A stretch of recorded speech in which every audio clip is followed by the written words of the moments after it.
Aleluia, mais uma vez estamos aqui para uma live de escatologia, aleluia. Estamos com expectativas boas mais uma vez, porque cremos que mais uma vez a palavra de Deus será ministrada a respeito desse assunto. Será muito bom, amém. Nazaré, não sei se é Nazaré ou é Rossana, deve ser a Rossana que está aí com o Fernando, né? Amém, Fernando, Renan, entraram, Cati, e aí pessoal, Francisca Mendes, Nazaré, amém, sejam bem-vindos, aleluia, glória a Deus, glória ao Senhor, Deus é digno de honra, de glória, e a sua palavra é uma maravilha. A Bíblia diz que para sempre seja firmada, para sempre é firmada a tua palavra ao Senhor dos céus. E é através da palavra de Deus que nós temos conhecimento, né? Não só no coração, não só na mente, mas muito mais no coração, a respeito das verdades com relação à escatologia, aos últimos tempos. Amém? Então, estamos dando um tempinho agora, esperando que o pessoal chegue para a gente começar a nossa live de escatologia. Tá bom? Glória a Deus. Eduardo, Ruth entraram também. A paz, irmãos. Pessoal de Maringá está aí. Boa noite, Eduardo. Graça e paz. Então, nós colocamos aí no cartaz que o assunto de hoje seriam perguntas frequentes. O que é que nós queremos fazer? Nós vamos citar aqui algumas das perguntas frequentes sobre esse assunto, em cima daquilo que já foi dito, né? Tem algumas perguntas que a gente não respondeu, né? E algumas a gente só falou por cima. Aí, a Nani de Goiânia, amém, boa tarde, boa noite, melhor dizendo, né? E, como eu estava dizendo, alguns assuntos a gente não respondeu, então a gente vai fazer umas perguntas aqui. Eu mesmo vou dizer as perguntas e vou respondendo a respeito dessas perguntas frequentes. Que perguntas frequentes? Frequentes quando as pessoas me procuram ou quando a gente vê por aí o pessoal perguntando muito sobre esses assuntos que nós vamos tratar, ok? A Francisca é de Campina Grande, amém, irmã? A de Campina, da nossa terra, né? Amém. Graças a Deus, né? Temos gente de Campina Grande. Estávamos com a Wilma aí, que está em São Paulo, mas é de Campina também, amém? Fernando e Rossana, amém, Fernando? Graça e paz. Elaine Pimenta, a paz, queridos. Então, como eu estava dizendo, perguntas que as pessoas fazem. E quando eu dou aula de escatologia, as pessoas também fazem essas perguntas, né? Algumas vezes perguntaram sobre esses assuntos. E o intuito dessa live é a gente tratar em cima desse ponto, tá? Há algumas perguntas que são feitas a respeito de assunto polêmico, né? E a gente procura responder conforme está escrito na palavra. Tá bom, pessoal? Então já temos 14 pessoas aí. Nós vamos começar a nossa live, tá bom? Com o assunto em si. Nós já começamos, né? Mas especificamente com aquilo que nós vamos tratar. Amém? Então perguntas frequentes, tá bom? Primeira pergunta frequente que geralmente... Oi, Paulette, paz, querida. A Larissa também. Primeira pergunta frequente que as pessoas fazem, né? Muita gente faz essa pergunta aqui nas aulas, né? Dizem assim, pastor, eu vou fazer uma variação, eu vou dizer a pergunta e vou dizer as variações, né? Geralmente pergunta assim, pastor, quem é que vai ser arrebatado? Aí às vezes as variações são as seguintes, às vezes as pessoas dizem, é possível que alguém da igreja fique, né? Outro tipo de pergunta é assim, como é que a gente sabe quem é que vai ser arrebatado e quem não vai ser arrebatado? Então essas três perguntas mais ou menos giram em torno do mesmo assunto, né? O que é que vai filtrar, quem é que vai realmente ser arrebatado no dia que a trombeta tocar ou não, né? Eu citei alguma coisa desse tipo em uma outra live, mas resumidamente eu vou dizer, depois eu vou explicar por quê. Resumidamente nós podemos dizer que todo mundo que é salvo, que recebeu Jesus, será arrebatado, ok? Todo mundo que recebeu Jesus de verdade. Agora, infelizmente, a gente não quer, né, dizer nada assim, a gente não quer machucar pessoas, nem julgar pessoas, Nada disso. A gente apenas faz o que o Senhor mandou, prega a palavra, né? E a gente sabe, como pregador da palavra, que há muitas pessoas que não nasceram de novo de verdade, mesmo indo para a igreja, né? Hoje em dia, com essa facilidade de internet e tudo mais, e graças a Deus com a maior divulgação do Evangelho, é comum muitas igrejas, principalmente essas igrejas que já têm um certo renome, né? Que tem algumas pessoas com muito carisma e tem programas na TV, e etc, etc. Nada contra, né?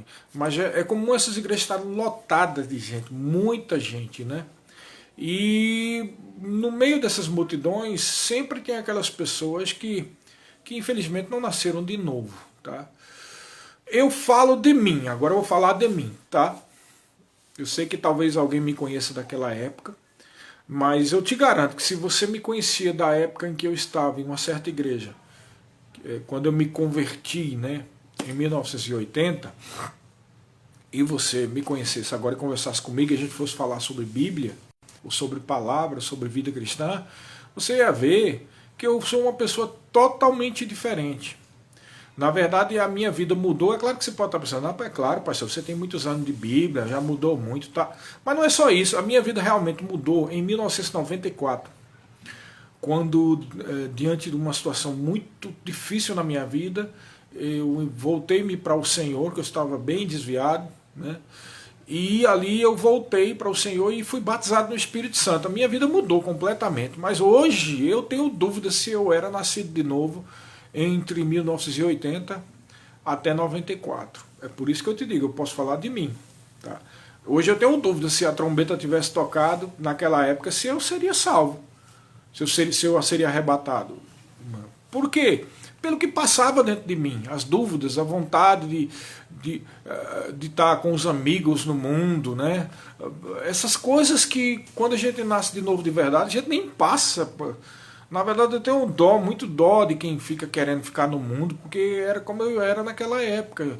Eu estou citando isso para vocês verem como muitas pessoas estão dentro da igreja e se enganando, eles não se converteram de verdade. Quando a gente se converte de verdade, elas podem estar convencidas de que a Bíblia é a verdade, convencidas que Jesus é o Filho de Deus, mas quando a gente se converte, o que é uma conversão? Uma mudança. E é uma metanoia, né? O processo de metanoia, que a palavra significa isso, uma transformação, uma mudança, né? Metanoia em muitos textos do Novo Testamento é traduzido como arrependimento, mas a palavra metanoia ela implica muito mais do que o arrependimento. O arrependimento é o início, tá?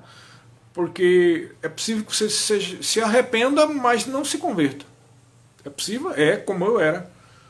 Você se arrepende, você tem desgosto da sua vida de pecado, ou você não se conforma com alguma área na sua vida que não mudou, mas a metanoia ela envolve o seguinte: o arrependimento, o reconhecimento do erro, né, e a decisão de mudar com a ajuda do Espírito Santo segundo os padrões da Bíblia e renovar a mente. Tá? Enquanto não renova a mente, não há um processo de verdadeira conversão.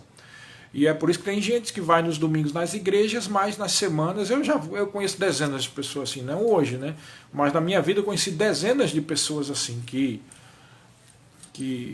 iam para as igrejas, né? E às vezes você encontrava essas pessoas aí conversando e você chegava perto aí, e tu vai para a festa tal, eu tomei cerveja não sei aonde, eu vou para tal lugar, eu vou para o show de tal grupo. Eu ouvi pessoas dentro da igreja dizendo que ia para show de grupos de música baiana, que é trio elétrica. Eu fico imaginando como é que pode um negócio desse, pessoal. Cada um é livre para fazer o que quiser, mas essas atitudes provam que há muitos que não se converteram. Então, como eu te disse, quem é que vai ser arrebatado? Quem se converteu de verdade, né? Há também aqueles outros casos de pessoas desviadas, né? Eu não sei e nem tenho autoridade para dizer que qualquer pessoa desviada não vai ser arrebatada. Ué, pastor, como? Porque tem pessoas que estão desviadas, né?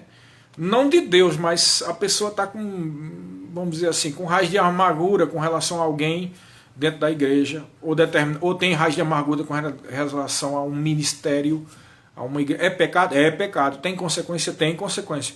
Mas a gente não pode chegar e dizer que essa pessoa perdeu a salvação, né? Ou não vai ser arrebatada, né? É por isso que eu digo, há pessoas que estão indo para os cultos que estão em pior caso do que essas pessoas, porque tem dessas pessoas que estão magoadas com algumas lideranças ou algumas igrejas, e não bebe, não fuma, não faz nada, fica com desgosto em casa, mas não quer ir para o culto, para não encontrar certas pessoas. Aí veja um outro exemplo, há o outro tipo de pessoa que vai para os cultos no domingo, mas durante a semana está indo para bebedeiras, para conversas que não convêm. Então, só Deus conhece o coração das pessoas, você está entendendo, pessoal?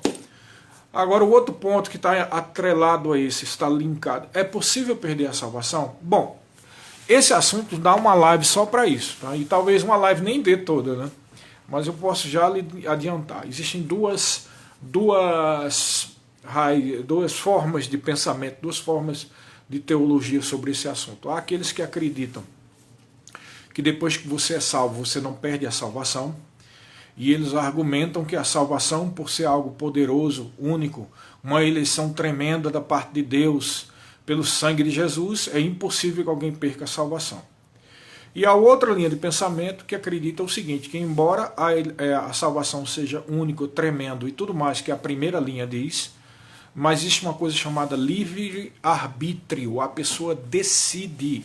E quando a pessoa decide viver em pecado, é uma forma de pisar uma outra vez no sangue de Jesus, como está escrito na Bíblia, né? É o que se chama de arminianismo.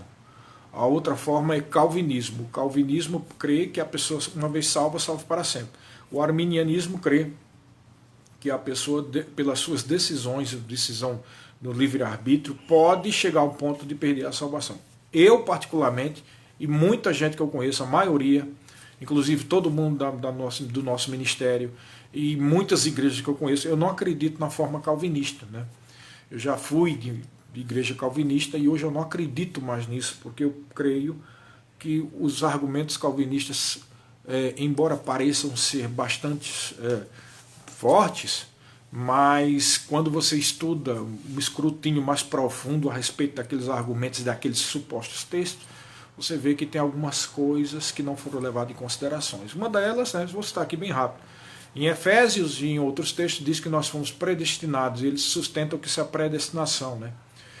Mas a Bíblia deixa claro, a carta de Efésios, também de Colossenses, que toda a carta de Efésios, você pode ver que sempre ele coloca em Cristo, no qual, na pessoa de Cristo. Em Cristo nós já fomos abençoados, em Cristo nós já fomos escolhidos, em Cristo nós fomos predestinados. Isso significa que eu tenho que decidir por Cristo. Em Cristo há uma posição de predestinação para a salvação. Mas se eu não decidir por Cristo, eu não sou destinado ou predestinado à salvação. Então há um poder muito grande, então eles não levam em consideração o poder da decisão. De certa forma, é sim uma teologia baseada no determinismo, né? Onde as pessoas têm um destino já está todo mundo destinado para o dia que vai morrer, o dia que... É claro que Deus sabe o dia que você vai morrer. E Deus sabe quem está salvo e quem não vai ser salvo. Ele sabe, mas a presciência dele não quer dizer que existe uma predeterminação dada por Deus em que ele escolheu pessoas para ir para o inferno e outras para não ir para o inferno.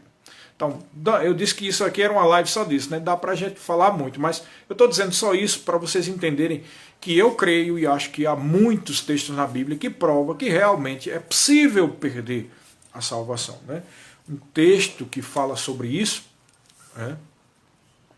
é o que está escrito em Hebreus capítulo 6. Logo no início ele fala dos princípios elementares da doutrina de Cristo. Tá?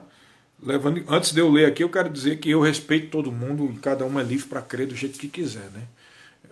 Eu penso assim, e eu penso que isso está na Bíblia. A Bíblia diz que nós não devemos estar discutindo a respeito de assuntos. Tá?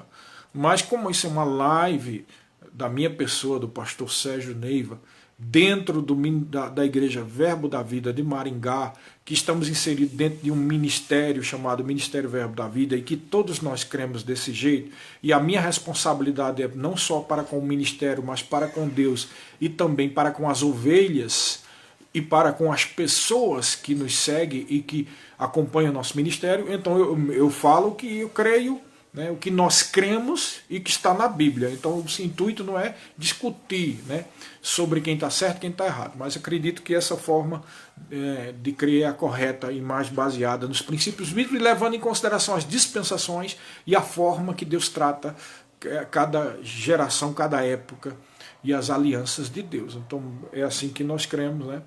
Então vamos ver o que diz. Então ele diz a partir do versículo 4: é impossível, pois, que aqueles que uma vez foram iluminados e provaram o dom celestial e se tornaram participantes do Espírito Santo e provaram da boa palavra de Deus e os poderes do mundo vindouro. Então aqui está claro, esse 4 e 5 está falando de alguém que não só nasceu de novo, mas nasceu de novo, batizado no Espírito Santo, viu milagre, viu coisas, viu o agir de Deus, né? E ele diz que é impossível que essas pessoas, versículo 6, e caíram, ou seja, se essas pessoas caíram de vez, né, se desviaram, sim, é impossível outra vez renová-los para arrependimento, visto que de novo estão crucificando para si mesmo o Filho de Deus e expondo a vergonha. Porque a terra que absorve a chuva, antes da gente falar o 7, então ele está falando de um desviado mesmo, não é o cara que, eu estou decepcionado com a igreja e eu estou magoado, e aí sai de noite, vai beber, vai... É claro que está desviado, mas a gente vê que ainda há um certo temor, a pessoa ainda fala de Deus, ainda, quando fala sobre a palavra, a pessoa se emociona. Uma vez eu encontrei, né, quando estava no mundo, uma pessoa que estava desviada da igreja, e como ele já tinha me visto, a minha mãe era crente e tal, como ele já tinha me visto em igreja, né, porque, como eu te disse, eu já tinha ido para as igrejas, mas não tinha nascido de novo. Quando ele me viu naquele lugar, né, era um barzinho, uma coisa desse tipo, isso faz muitos anos atrás. Ele, quando olhou, começou a chorar. Meu irmão, me perdoe que eu estou aqui, eu estou envergonhado. Aí eu fico pensando, o cara está lá, num lugar daquele. E quando me vê, começa a se quebrantar e chorar, vai dizer que esse homem não tem temor? É claro que tem temor, né? Então é uma coisa muito pessoal, que a gente não sabe, só Deus sabe. Mas nesse caso aqui ele está falando de pessoas que realmente não têm temor, que é impossível ter um arrependimento. E aí ele diz assim, no 7, explica por quê. Porque a terra que absorve a chuva e que frequentemente cai sobre ela e produz erva útil para aqueles por quem é também cultivada, recebe bênção da parte de Deus. Está dizendo que a terra recebe chuva. Ele está falando de um cristão, quando recebe a chuva, a bênção de Deus. Quando ela produz erva útil, ou seja, quando ela dá frutos de justiça, ela recebe a bênção.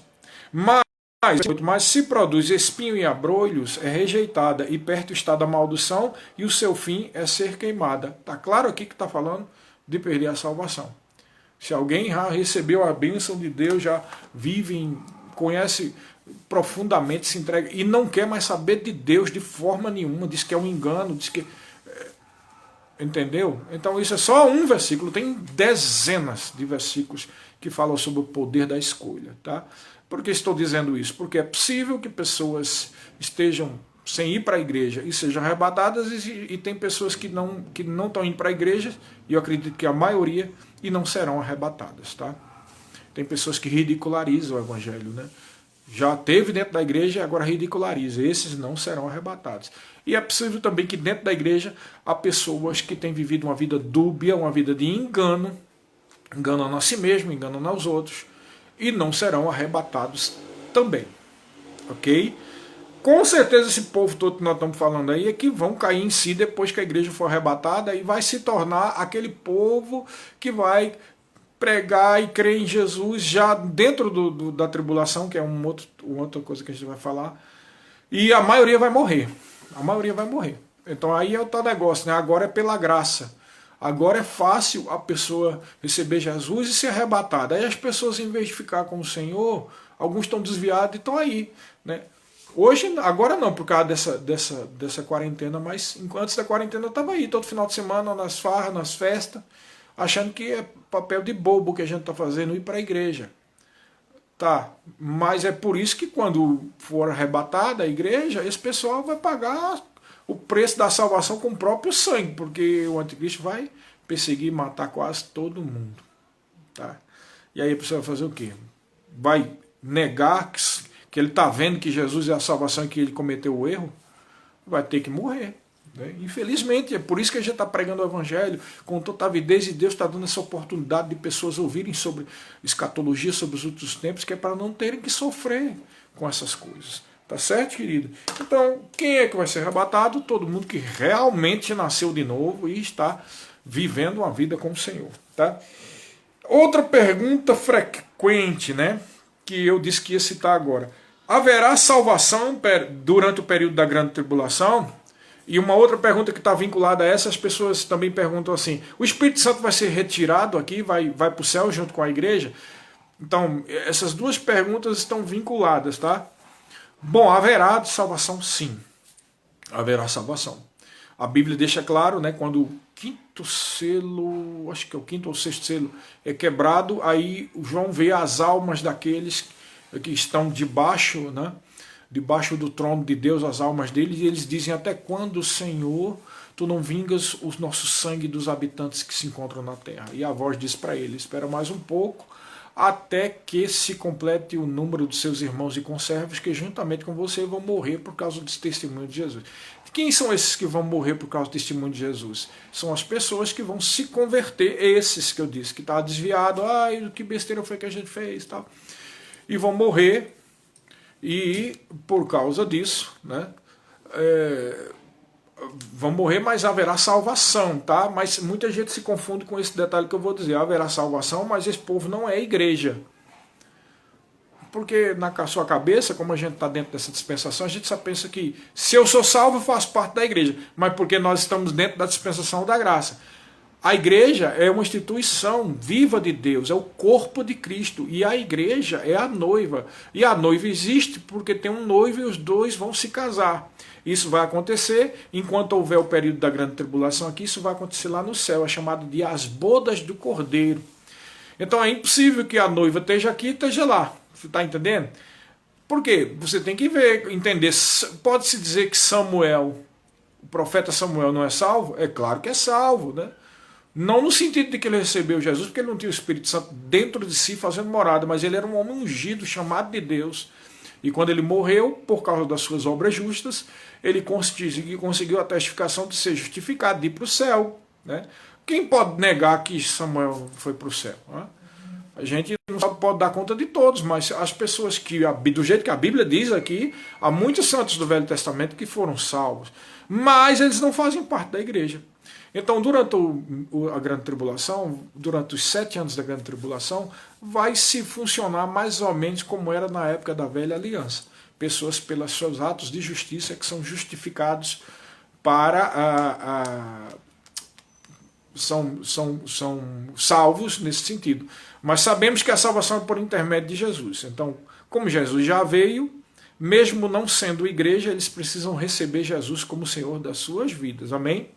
E aqui se atrela essa outra pergunta aí. O Espírito Santo vai ser retirado daqui? Não, o Espírito Santo não vai ser retirado. O Espírito Santo vai continuar. O ministério do Espírito Santo é que é diferenciado. Durante a era da igreja, o Espírito Santo habita dentro do crente e também ele ajuda o crente. Então existem os dons do Espírito Santo, existe a direção do Espírito Santo. O Espírito Santo ele é um amigo para a igreja, ele é um guarda-costas para a igreja, né? E ele é a comunicação entre Deus e a terra com a igreja. Mas durante a grande tribulação, esse tipo de ministério não vai haver. Não vai haver, tanto é que não vai haver proteção. Todo mundo que nascer nascer de novo vai morrer. Então cadê a proteção do Espírito Santo, né? Que nos guia. Nos países comunistas, como a China, né? Há muitas histórias, testemunhos de que dizem que as igrejas se reúnem semanalmente pela direção do Espírito Santo, porque às vezes o serviço secreto chinês encontra eles e persegue eles, então o Espírito Santo é que diz, você na casa de fulano, na casa de Beltrano, e aí eles são livres, toda vez que o Espírito Santo dribla o Partido Comunista Chinês, e na época da Rússia também o Partido Russo, Comunista Russo, né, e também na Romênia, tem a história até do apóstolo dos pés sangrentos, né, Aliás, eu estou confundindo as coisas, esse aí é outro, tá? Depois eu cito que livro é esse, que fala que ele, da igreja perseguida da Romênia, em que o Espírito Santo é quem guiava eles também. Então, na grande tribulação, esse tipo de coisa não vai acontecer, porque nos mostra. Por que a gente sabe disso também? Porque nos mostra o livro de Apocalipse que muitos, se não quase todos, serão mortos. Tá? Então, e outra coisa, se eles vão se converter e vão se convencer e se converter de que deveriam viver uma vida com o Senhor, né? Quem é que convence o homem da justiça, do pecado e do juízo? É o Espírito Santo, ok? Então o Espírito Santo vai estar aqui, sim, tá? O ministério que é diferente, tá? Mas aí você pode estar pensando, mas pastor, em uma outra live o senhor não disse que quem detém o anticristo é o Espírito Santo? Sim, ele detém enquanto a igreja está aqui. Quando a igreja é arrebatada, ele solta, ele deixa o anticristo se manifestar. Tanto é que no primeiro selo que é partido, né, pelo Senhor Jesus, lá em Apocalipse, você vê que logo surge um cavaleiro montado num cavalo branco. Ali é a manifestação do anticristo. Tá bom? Então haverá salvação sim, e o Espírito Santo estará aqui sim. Outra pergunta que fazem. Como será, especificar como é que serão as pessoas ou a população do milênio. Isso é importante explicar, porque apesar de tudo isso que eu já disse, eu já tive aulas do Rema, em que eu falei mais ou menos muitas dessas coisas que eu falei para você, claro, seguindo a sequência, né, do plano de aula, mas lá na frente a pessoa chegava e tinha dúvida e dizia, mas eu não entendo. Mas a Bíblia não diz que nós seremos como os anjos, como é que vai ter gente, vai se multiplicar as pessoas no milênio? Então a pessoa não prestou atenção no que nós dissemos, e é por isso que a gente tem que sedimentar bem isso e deixar bem claro. Quem é a população do milênio? Qual será a população? Então, a população do milênio, inicialmente, quando começa o milênio, quem vai estar lá? Primeiro, claro e óbvio, evidente, estaremos todos nós que somos da igreja e os santos do Velho Testamento, que todos estaremos ressuscitados. Né? Então todos nós estaremos aqui, e principalmente a igreja, reinando com Jesus durante o milênio. Tá? E daqui a pouco eu falo como será o nosso corpo, mas uma coisa eu já posso te garantir. Nós, com o corpo ressuscitado, nós não nos vamos dar em casamento, nem teremos filho, nem relação sexual, nem nada disso. Isso não existe. Tá? A população do milênio vai se multiplicar não por causa de nós, mas porque naquele momento inicial do milênio, entra dentro do milênio pessoas com um corpo normal. Que são quem? É aquelas pessoas que nós citamos. O julgamento das virgens nécias e prudentes, que é o julgamento dos judeus, e as virgens prudentes simboliza a quantidade de judeus que vão receber Jesus não só como seu Messias, mas como seu Senhor. Pessoas salvas que entram com um corpo normal como esse que eu tenho aqui no milênio, tá? E a outra parcela de pessoas com corpo normal serão os gentios daquele julgamento dos bodes e das ovelhas. Os bodes vão para o inferno, morrem, mas as ovelhas são gentios salvos. Tá? Então, essa população de gentios, que serão alguns milhares, não milhões, muitos milhões, mas milhares, pouca gente, mas aquelas poucos milhares também de judeus que vão se converter, essas duas populações é que serão as pessoas que vão se reproduzir durante o milênio. Você pode estar pensando, pastor, deve ser pouca gente. E é pouca gente mesmo, muito pouca gente. Depois que morrem mais de 2/3 da população mundial. Fora o fato de que já foi arrebatada a igreja, milhões de pessoas, né? Já foram milhões de pessoas arrebatadas antes de começar a grande tribulação. Aí vem o período da grande tribulação, morre 2/3 da população. Vai sobrar aí 1 bilhão e poucos, mas só que 1 bilhão e poucos, tá? Quem é que está salvo? Quem são virgens prudentes? Quem são as ovelhas lá do julgamento? Muitas, pouca gente. Então você vai ter na Terra, no planeta Terra todinha, talvez só a população do Brasil. Você imagina, toda a população do Brasil espalhada pelo mundo todo. Isso significa pouquíssima gente. Vai ter famílias que vai morar numa casa e 150 quilômetros tem outra família, 80 quilômetros tem outra família, né? Acredito que será uma sociedade mais rural. Tá? haverá cidades bem modernas sim, mas acredito mais rural por conta da fertilidade e da abundância de terras que haverá no milênio, tá bom? Mas,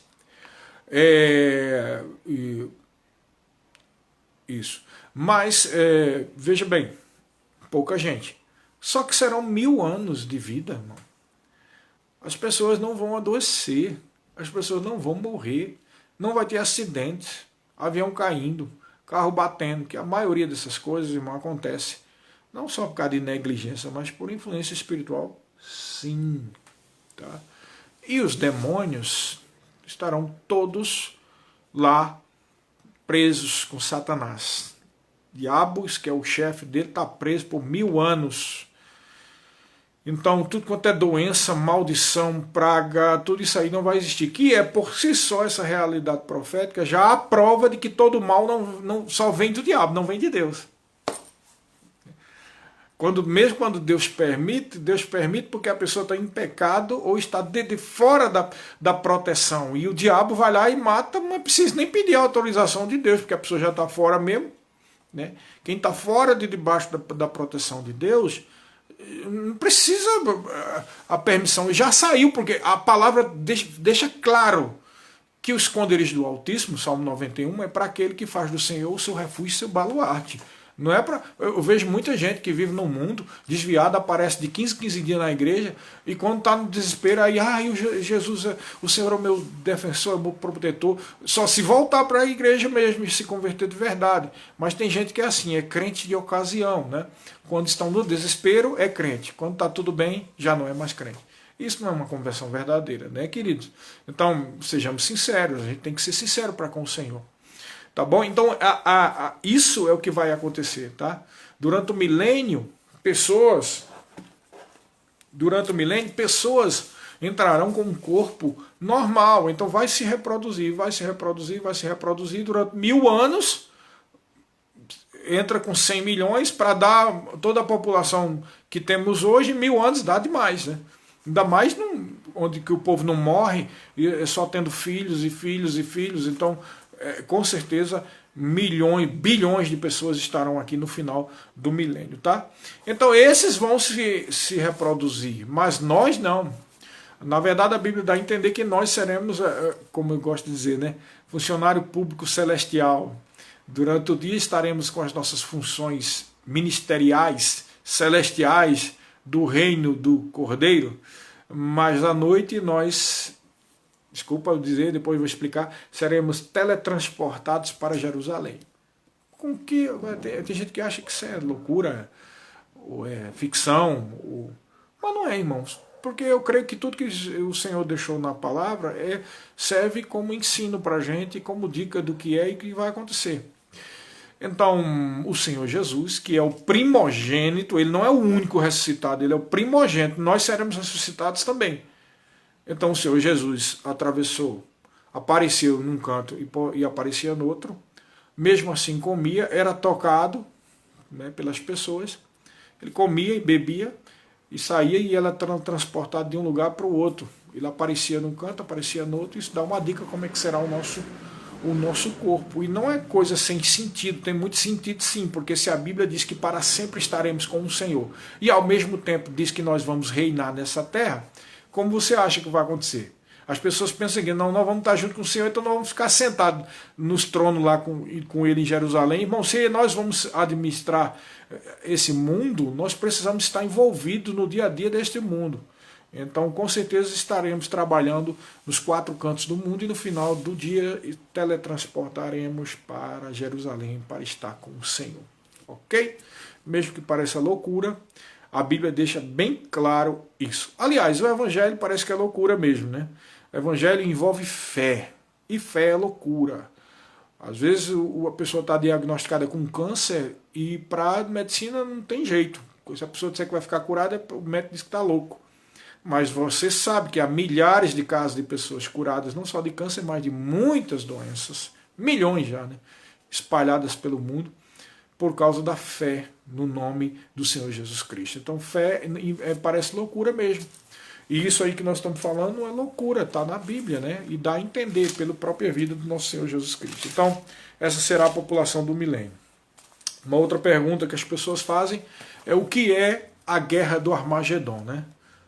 Porque as pessoas confundem guerra do Armagedon com o juízo final, e agora, será que é a guerra do Armagedon? Tem gente até que pensa que pode ser, que eu até falei ontem, não, nós não vamos ter guerra mundial não, porque Jesus vai tirar a gente antes da guerra. Não, acho que a pessoa está confundindo guerra do Armagedon com uma guerra mundial. Nós já tivemos aqui, a igreja já esteve no meio de 2 guerras mundiais. O que é que impede que não possa estar na terceira? Né?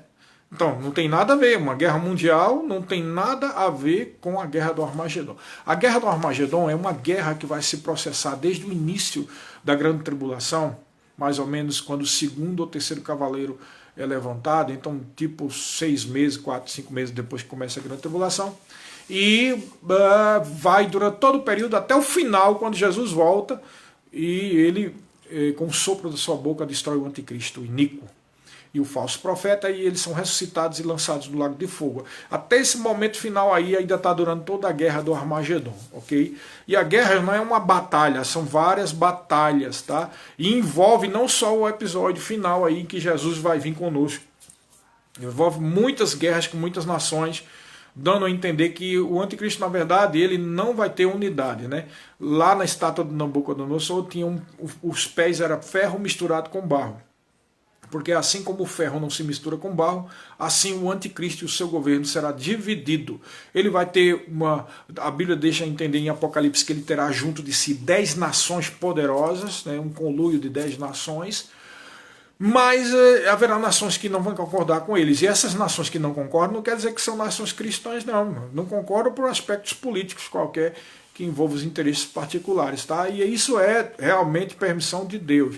Porque lá na frente você vai ver que os judeus só não são exterminados porque, claro, a Bíblia diz que se não fossem abreviados esses dias, até os escolhidos não suportariam, que está falando aí dos judeus. Mas também por causa dessa guerra, porque tem, quando é a 7ª taça, se eu não me engano, que é derramada, diz que o rio Eufrates se seca para que os exércitos que venham do Oriente passem por ele, mostrando claramente que é uma própria, esse juízo já é uma atitude para ajudar exércitos que vêm do Oriente para guerrear contra o anticristo, para que essa batalha aí dê um alívio, né, do tormento do anticristo sobre os judeus, para que os judeus possam, enfim, se arrepender dos seus pecados e dizer finalmente, bendito que vem em nome do Senhor. Amém?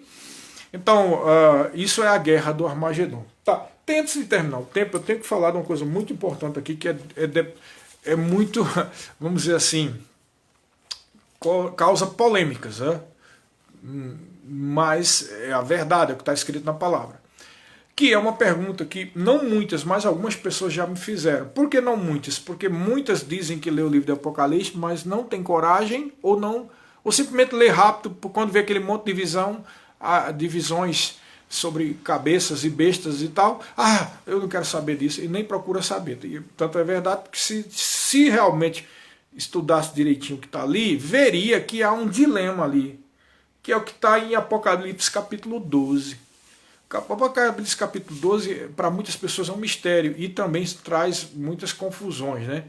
Então a pergunta que algumas pessoas, poucas, me fizeram, porque leram o livro de Apocalipse, é qual é o significado e quem é a mulher que aparece, que está descrita lá em Apocalipse capítulo 12, tá? Então é realmente uma coisa que traz celeuma e confusão, porque algumas pessoas, né, que a gente sabe, eu não vou citar o nome da determinada igreja, mas diz que ali trata-se de Maria. Tá? Fala que é Maria que está ali, uma mulher vestida com o sol, a lua, as estrelas, seus pés, tá, aquela coisa toda. Bom, eu posso já te adiantar que não é Maria. Tá? Não é Maria. Tá? Então, por isso que precisamos ler Apocalipse capítulo 12, para você entender, porque realmente é cheio de simbolismo. Mas a primeira coisa que eu preciso dizer para você, e depois você fica como dever de casa para você ler direitinho em casa, bem devagarzinho, é que uma coisa que nós falamos em algumas lives anteriores, você precisa entender como é que é a profecia bíblica. A profecia bíblica muitas vezes é assim, o profeta está dando uma profecia e termina aquela profecia, mas dentro daquela profecia tem um bloco que fala de algo que vai acontecer há poucos dias, ao mesmo tempo tem um bloco que vai acontecer há alguns anos e tem outro bloco que tem a ver com o futuro, indo lá com a grande tribulação. Isso faz parte da forma de Deus agir, né? Um exemplo disso é em Joel, quando em Joel capítulo 2 cita de algo que está acontecendo ali, depois ele cita algo que aconteceu, que é nos últimos dias velhos terão visões, jovens tal, que aconteceu quando o Espírito Santo desceu, e ao mesmo tempo a profecia de Joel cita de coisas que vai acontecer durante a Guerra do Armagedon. Então, numa mesma profecia tem muita coisa, tá? É preciso entender, porque senão a pessoa pega toda a profecia e diz, não, isso significa isso, mas você precisa entender que algumas profecias, principalmente dos profetas do Velho Testamento, ela era subdividida em blocos, tá? E o livro de Apocalipse, na verdade, é um paralelo, principalmente a Grande Tribulação, com o livro de Daniel, tá? E no meio disso tudo ele cita no capítulo 12 essa pérola. Então, antes de mais nada, eu quero que você também entenda que o capítulo 12 ele é um quadro geral. Ele não segue a sequência do 9, 10, 11, aí vem o 12, tal. Não, ele é uma espécie de quadro geral. Quando é citado o capítulo 12, ele cita, por exemplo, para você ter ideia, coisas que aconteceram antes do homem ser criado. Quando ele fala um terço dos anjos, o dragão com a sua cauda arrasta um terço dos anjos, está falando da rebelião de Lúcifer, algo que aconteceu antes do homem ser criado. Tá? Então ali é como a estátua de Nabucodonosor. A estátua de Nabucodonosor, na cabeça de ouro era o reino babilônico, o peito de prata era o reino, o império medo-persa, o ventre de bronze era o império grego, tá? E as pernas de ferro era o império romano. Então só aí vem 4 períodos, um atrás do outro. Mas logo depois, nas pernas já está um pé com ferro misturado com barro. Então ele já pula do Império Romano, quando Jesus Cristo surgiu, para o Império Romano restaurado na Grande Tribulação. Quer dizer, ele não está considerando toda a época da igreja, porque a época da igreja era um mistério que estava oculto, e nenhuma visão nem revelação mostrava a igreja. Presta bem atenção, tá? E acontece uma coisa parecida aqui, em Apocalipse capítulo 12. Ele mostra um quadro geral desde acontecimentos que aconteceram antes do homem ser criado. Ele cita algumas coisas a respeito da tribulação com Israel e ele em nenhum momento cita a igreja.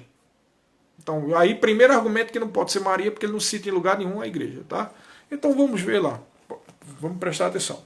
Vou ler aqui devagarzinho, tá? Vamos ver se vai dar tempo para a gente ver isso.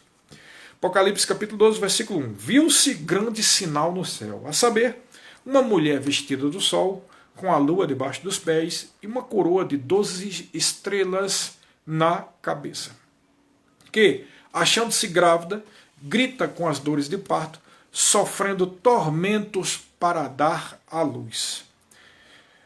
Veja bem, ele está falando que essa mulher, ela é vestida do sol com a lua debaixo dos pés e uma coroa de 12 estrelas na cabeça. Mas ela está sofrendo com dores de parto. Então, primeira coisa que vamos prestar atenção. O que está em ênfase aqui? O sofrimento dessa mulher. Que embora ela tenha 12 estrelas na coroa, mas ela está sofrendo dores de parto. Tá? Presta atenção aqui, né? Aí diz no 3, viu-se também, ele dá uma parada aqui para mostrar outra coisa. Viu-se também outro sinal no céu, e eis um dragão grande e vermelho com 7 cabeças, 10 chifres, e nas cabeças 7 diademas. A sua cauda arrastava a terça parte das estrelas do céu, as quais lançou para a terra. Então aqui está citando de algo que aconteceu antes do homem ser criado. O dragão é Satanás, ele arrastou a terça parte das estrelas, ele arrastou um terço dos anjos. Ok? E o dragão se deteve em frente da mulher, que estava para dar à luz, a fim de lhe devorar o filho quando nascesse. O filho quando nascesse. Ele está falando aqui de um povo, irmãos, que tem essas 12 estrelas na cabeça. Está falando aqui de Israel, a mulher Israel. Nós vamos aqui citando o resto, você vai ver que tem tudo a ver. E Israel estava sofrendo, então não é um sofrimento de uma mulher que estava lá perto da manjedoura para ter o filho, ele está falando de algo profético. Um sofrimento que Israel teve durante séculos. E o diabo sabia, porque desde Moisés já tinha dito, depois de mim vai vir um homem semelhante a mim, um profeta, e Moisés profetizou a respeito do nascimento de Jesus. Lá em Gênesis capítulo 3 já está falando a respeito de Jesus, que ia ferir a cabeça de Satanás. O diabo já sabia que o filho ia nascer, então ele fez de tudo para atormentar Israel, por isso que Israel não tinha paz, não tinha sossego. Somente durante o período de Salomão foi que Israel teve paz, porque até mesmo no período de Davi, mesmo sendo período de vitória, foi de muita guerra, ele foi chamado até um homem com sangue nas mãos, né? Então você vê que Israel estava sofrendo para poder dar parto ao Messias que tinha sido profetizado. Então você tem que ver aqui que não é um caso de uma pessoa particular, está falando de um povo e de uma era, épocas, e quando fala sofrendo para dar à luz o filho varão, está falando de épocas de sofrimento, não é um dia, não é um momento ali. Tanto é verdade que ele cita a história lá do dragão que pegou uma terça dos anjos, está falando de Satanás e seus anjos. E aí o que é que diz? Que Satanás e seus anjos ficaram de olho de frente da mulher para devorar o filho quando ele nascesse. Você lembra quando Jesus nasceu? Foi o que aconteceu? O rei Herodes mandou matar todas as criancinhas, tá? Então o diabo estava de olho, esperando quando Jesus nascesse dentro de Israel, como promessa, o Messias de Israel, para lhe devorar. Ok? Aí diz assim, se deteve de frente à mulher que estava para dar à luz a fim de lhe devorar o filho quando nascesse. Isso não é só a única prova de que não é Maria não, tá? Tem mais. A mulher, porém, fugiu para o deserto. Tá? Não tem isso na Bíblia. A Bíblia diz que Maria com José foi para o Egito, porque o anjo mandou. Aqui está falando de uma mulher, que nós estamos dizendo que é Israel, e que fugiu para o deserto. Lembra da de Jesus quando disse lá em Mateus capítulo 24, versículo 15, quando ouvirdes da abominação, da desolação de que falou o profeta Daniel, quem lê entenda, os que estiverem no eirado não desça, fujam, vai, ai das que estiverem grávidas naquele dia, orai para que a vossa fuga não se dê no sábado. Então claramente é uma determinação do Messias de Israel, dizendo para que quando fosse aquele período da grande tribulação, eles fugissem. E para onde eles devem fugir? Para o deserto, ao sul de Israel. Então essa mulher que fugiu para o deserto é Israel. Agora vamos lá para outra prova. Onde a mulher, porém, fugiu para o deserto, onde lhe havia Deus preparado um lugar para que nele a sustentem durante 1260 dias. Pronto, aqui fechou. O que é 1260 dias? 3 anos e meio. 1260 dias, essa mulher deve estar no deserto, pela fuga que ela cometeu, e Deus vai sustentar. Deus preparou um lugar para sustentar essa mulher durante 3 anos e meio. Essa mulher que deu à luz o Messias. Você entendeu que é um povo e que é Israel? Porque Maria em lugar nenhum ficou 3 anos e meio no deserto, ou tem uma profecia a respeito que Maria vai ficar, nada disso. Quem tem uma profecia a respeito de 3 anos e meio no deserto é a respeito do povo de Israel. Isso é óbvio, claro, cristalino, ok? Presta atenção, até porque eu te falei que durante a grande tribulação não há provas nenhuma de falar qualquer coisa a respeito da igreja. Então, qualquer que seja o cristão, seja Maria, José, ou sei lá, Marcos, Mateus, qualquer um que existiu naquela época, não estão inseridos aqui nessa profecia. Okay? É uma profecia a respeito de um povo que vai passar 3 anos e meio no deserto. Então, aqui está óbvio. E a igreja não está inserida aqui. E aí, olha só, presta atenção. Versículo 7 fala que houve uma peleja no céu, Miguel e seus anjos pelejaram com o dragão. Tá? Versículo 8, todavia não prevaleceram, nem mais se achou no lugar deles. E foi expulso o grande dragão, a antiga serpente, de qual se chama Satanás, sedutor de todo mundo. Então, versículo 10, ouvi grande voz do céu proclamando, agora veio a salvação, o poder, o reino do nosso Deus e a autoridade do seu Cristo, pois foi expulso o acusador dos nossos irmãos, o mesmo que os acusa de dia e de noite diante do nosso Deus. Tá?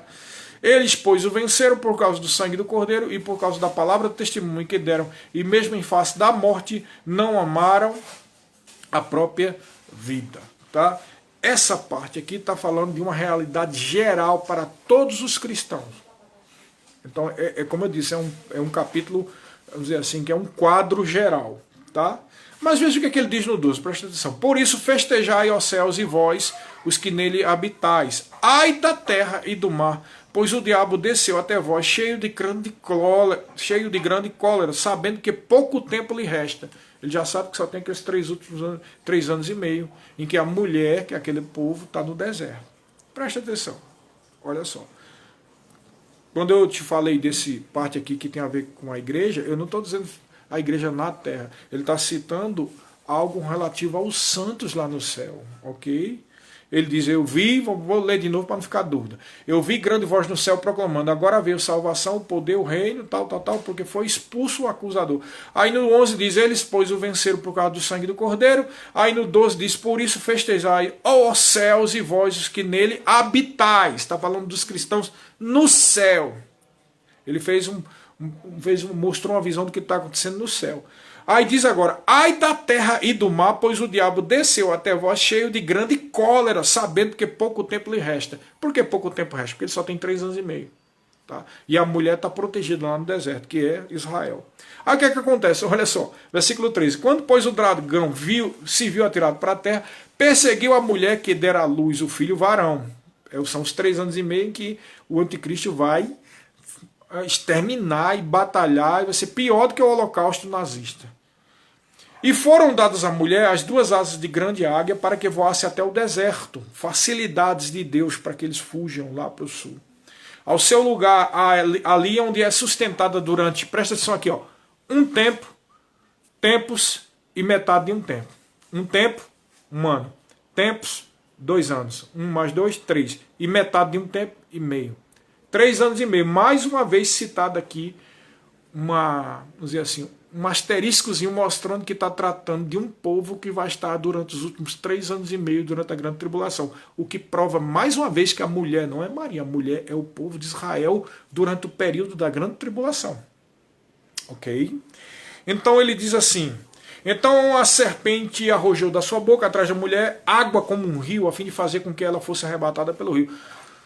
Bom, aqui existem suposições, né? Como a mulher, Israel vai estar bem ao sul e lá tem o Mar Morto, pode ser alguma obra de engenharia aqui para tentar afogar e o povo de Israel que está lá no sul. Não sei, isso é só uma suposição, tá? Então a serpente, diz a 16, a terra, porém, socorreu a mulher e a terra abriu a boca e engoliu o rio que o dragão tinha arrojado de sua boca. Também pode ser algum terremoto, alguma coisa que Deus vai fazer para livrar mais uma vez a mulher Israel durante 3 anos e meio, protegendo para que finalmente eles reconheçam o seu Messias. E aí, o que acontece? 17. Irou-se o dragão contra a mulher e foi pelejar com os restantes da sua descendência. Por que foi pelejar contra os restantes da sua descendência? Nós falamos que os judeus vão fugir para o sul, né? Mas quantos aqui já perceberam que tem judeus na Alemanha, na Áustria, na Espanha, em Portugal, no Brasil, na Argentina, nos Estados Unidos, e em todo lugar tem restante de sua descendência. Quando o anticristo veio que não vai conseguir matar aquele punhado do país de Israel que está lá no sul, ele vai agora tentar matar aqueles que estão espalhados pelo mundo. Tá claro, pessoal? Então quem é a mulher de Apocalipse capítulo 12? É o povo de Israel. Ok? Além disso, temos uma outra pergunta, né? Quem será o anticristo? Será que vai dar tempo? Nós temos 5 minutos, tá? Bom, essa pergunta eu já citei algumas coisas. Primeiro porque não interessa pra gente, tá? Nem a guerra do Armagedon, nem muitas coisas que nós citamos aqui interessa para a igreja, porque nós não vamos vivenciar, mas interessa no sentido de aprender o que está escrito na palavra, tá bom? Não interessa para a gente que a gente não vai conhecer pessoalmente o advento do anticristo. Talvez você tenha visto até ele na televisão, não sei quem é. Tá? Mas como nós dissemos em uma outra live, né, em uma outra live nós dizemos que temos as características do anticristo. Tá? O anticristo ele tem que ter uma ascendência judaica por 2 motivos. O primeiro não é muito claro, mas dá cabimento, que é o seguinte, João 5,43, quando Jesus fala que ele não estava sendo recebido pelos seus, né, como de fato terminou por não ser recebido e ser crucificado em Jerusalém, e ele diz no 42 e 43, em 42 diz assim para aqueles judeus, né? Sei, entretanto, que não tendes em vós o amor de Deus. Aí no 43 ele diz, eu vim em nome do meu Pai e não me recebeis. Se outro vier em seu próprio nome, certamente o recebereis, né? Claro que ele não está falando especificamente do anticristo, ele diz se outro vier, né? Mas termina sendo sobre o anticristo pelo seguinte, Israel não recebeu mais ninguém como sendo enviado de Deus, né? Jesus veio para ser recebido como Messias e não foi. Então quando ele diz, se um outro vier em seu próprio nome, ele está dizendo que um outro vai dizer que é o Messias e esse outro que vai se dizer Messias vai ser aceito por Israel. Tá? Então, aí a outra questão é, um judeu não vai aceitar que seja Messias, o Messias de Israel, nenhuma pessoa que não seja judeu, ou pelo menos tenha uma ascendência judaica. Quando a gente diz judeu, não é que nasceu em Israel. Há muitos judeus espalhados pelo mundo todo, irmão. Tá? Então, o anticristo ele tem que ser alguém que tem uma descendência judaica para poder ser cogitada a possibilidade dele ser o Messias de Israel. Então ele tem uma descendência judaica. E a outra coisa é que ele vai restaurar o Império Romano. Porque a visão, a estátua de Nabucodonosor tinha lá os pés, que simboliza o período do anticristo. Ferro misturado com barro, que mostra duas coisas. Que não só o governo do anticristo não vai ser unido, né, como nós falamos ainda agora, mas também fala do ferro. Ora, o ferro era o metal que simbolizava o Império Romano. Então, essa pessoa pode vir dos 4 cantos do mundo, mas ele tem que ter descendência judaica e vai restaurar o Império Romano, tá? Por isso que alguns irmãos respeitam a opinião que alguns têm sobre, dizendo que o anticristo ele é, alguns dizem até que ele é árabe, que é muçulmano. Eu realmente não acredito. Pode até ser que o falso profeta, alguma pessoa assim ligada ao governo do anticristo esteja envolvido com isso tudo. Mas o anticristo mesmo, ele tem que ser recebido como sendo o Messias de Israel. Tá? E para tanto ele tem que ter ascendência judaica e tem que restaurar o Império Romano. Então, mesmo que um país árabe domine o mundo todo, eles não vão restaurar o Império Romano. Eles podem restaurar o califado, né? O califado seljúcida, ou então aquele califado antigo que dominou quase toda a Europa, né? Inclusive a Espanha e tal. Aquele domínio, ele pode restaurar aquilo, mas isso não tem nada a ver com o Império Romano. Logo, não pode ser, né? Entendeu? Pode até ser algum auxiliar de alguma forma, mas o anticristo teria que ser essa pessoa, tá? Ascendência judaica pode vir de qualquer lugar do mundo, mas tem que ter ascendência judaica. Além disso, a Bíblia diz lá, primeiro cavaleiro montado no cavalo branco, que esse anticristo, ele tem um arco, mas não tem a flecha, só tem o arco.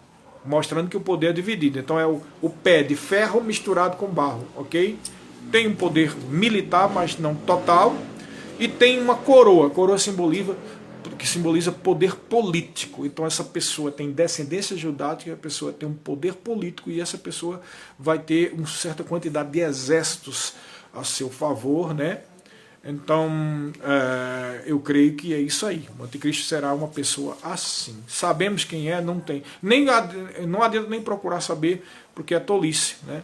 Não interessa pra gente. Tá bom, pessoal?